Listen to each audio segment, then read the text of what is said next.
Yo, do not attempt to adjust your dial. Ba-da-bum-bum-bum. It's your boy Big Vern. This is App Stupid, the fastest growing sports and entertainment show on these YouTube streets. You're welcome. Holla at us. Tour with Muhammad, my man, DC, London. Yeah, remember that? De La Soul, Tribe Called Quest, World Tour? Man, 30 years of hip hop, the good stuff. This is your boy Big Vern. We back in the building here at App Stupid Studios. So if you haven't joined us before, welcome. Please smash the like and subscribe button. It goes a long way. We appreciate it when you do that. If you check out the last segment, we talked about trash ass Trevor Lawrence and how he's stinking up the joint, but nobody's calling for him to be fired. I don't know why. Then we leave one train wreck in the AFC South, and we take up another train wreck in the AFC East, where new coaches, no scapegoats, same old Jets. The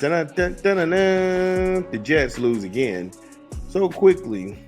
Found out so quickly. What we did, we found out that it was not Robert Salah, because that's what they told us, right? They was like his play calling and him not being able to manage games, or how he didn't get along with most of the most pampered, entitled, do-nothing diva in football, Aaron Charles Rodgers. In the great words of the English poet Antonio Tarver, what's your excuse now, Roy? What's your excuse now? Poor tackling in that first drive. The Jets couldn't bring anybody down. They gave up the run plays right up the gut, or bounce off guys like they had force fields on them. Guys bounced to the outside and went right up those. I'm talking right up the seam, which culminated in a QB sneak for the first touchdown of the game for Buffalo. Now, mind you, legacy media will tell you Salah was brought in to settle the defense, while the Monday night color commentary crew, Troy Aikman, he says Coach Salah was fired because he couldn't energize the offense. Confusing. You all really got to get these narratives together. But let's take a quick 20 and we'll talk about these narratives when we come back. This is Big Vern.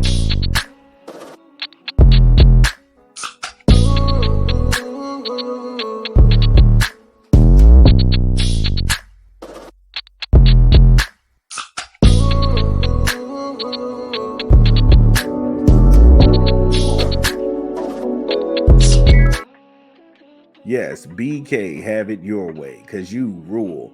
Order online, download the app, or visit the good folks at your local Burger King. BK, have it your way, because you rule. Shout out to Adrian Broner.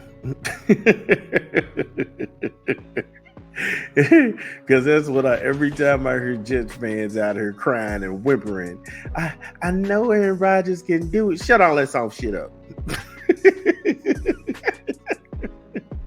Y'all ain't real Jets fans. Y'all ain't heard from me. Shut all that soft shit.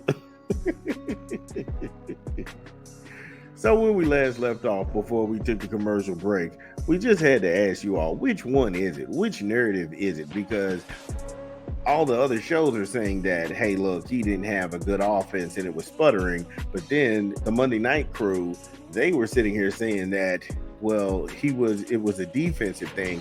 So we just got vice versa and these things going on. But they got to stop giving weird-ass Aaron Coach Killer Rodgers cover to excuse away his stat stuff and mediocre 2-bit Mickey Mouse existence. He's been sacked 8 times, and it's not even week 8 in the NFL. Plus, this entire color commentary tried to spin a narrative that Aaron Rodgers has the weight of the organization on his shoulders. And to that, I say bullshit. Bull. Flag on the play. Flag on the play. He asked to be traded to the Jets. He bought his number 1 wide receiver from Green Bay along with the offensive coordinator, Nathaniel Hackett. That was his buddy because they worked together in Green Bay. And under him, Rodgers, he won back-to-back MVPs. Once he left Green Bay and took the job in Denver and had to deal with the whole Russell Wilson debacle, he got fired. And then he took the job with the Jets. Now, let me park that car. You go back, remember when Coach Killer Rodgers, when he went ahead and took this quote unquote blackout sabbatical and he couldn't be reached for any reason but through his agent. When he magically appears, the first words he says is, "Hey, I'm going to play for the Jets." Right. He's going to play for the Jets. That was him, because guess who was at the Jets? Nathaniel Hackett. So he had his OC. He had his number one target that he was working with in grooming in Green Bay. They followed him. And what did you get? Drum roll. Brrr. That's right. Jack shit. He asked to be traded to the Jets. Bing, bing, bing. We went over that. Why else would Aaron Rodgers be there? Remember, Coach Killer, he told the Packers and the top brass again about that blackout, that retreat, that crack sabbatical, that drug haven. Allegedly. I don't know if he was doing drugs or not, but he needs to be doing something, because playing football ain't it. And I'm on his sorry ass. So, look, we gonna keep rocking.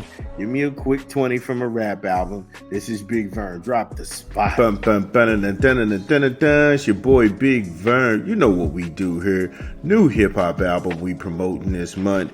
Moneybagg Yo. Speak now. Get it where you legally consume music, whether it be Apple Music, Google Play, or Spotify. Speak Now by Moneybagg Yo. My personal favorites are Speak, P-Run, I Feel It, and Drunk Off You. Many more. Make sure you go get the album Moneybagg Yo. Speak Now. Yeah, shout out to Moneybagg Yo doing this thing.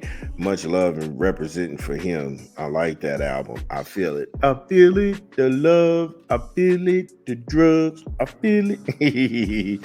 Yeah, y'all know I be doing this, man. Stop playing with me.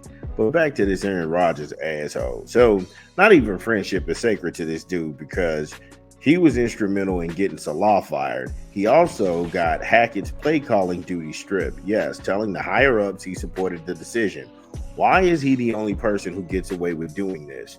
Because if this was Lamar Jackson and he was doing anything 1/10 of what Aaron Rodgers is doing and getting away with, he would be up and down SportsCenter all day long. If this was Dak Prescott, if this was Justin Fields, if this was anybody other than Aaron Rodgers, why does he get a pass?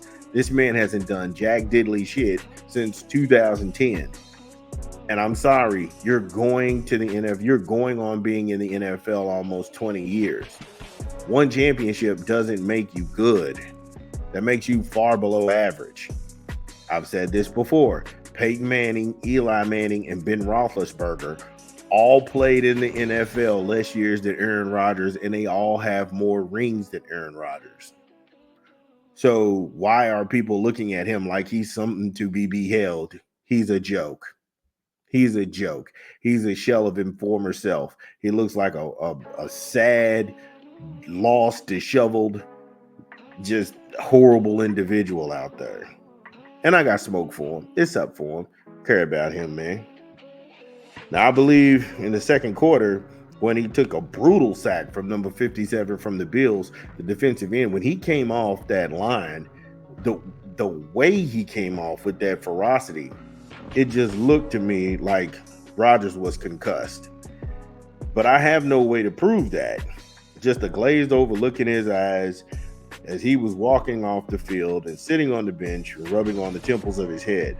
But when it mattered the most, and his team needed him to get a scoring drive because they couldn't get a kick in all night, their kicker is horrible. Didn't matter what upright. This guy was hitting the uprights on both sides, and then sometimes all to just missing it all together. However, when it came down to even get them in field goal range, he choked. He threw an interception. He got pass happy. You can't blame that on Robert Salah. He's not there. You can't blame that on Nathaniel Hackett because you called that play. They let you bully them and tell them what they're going to do. And that's what they did. They did what you wanted them to do with your trash ass. And you threw an interception. So yeah, Aaron Rodgers still the most disgusting person in the National Football League. Talentless hack, and he's going on 20 years of ruining people's lives and wasting time. So, Jets fans, are you happy? And at this point, who you run out of people to blame, why not blame him? We'll be back.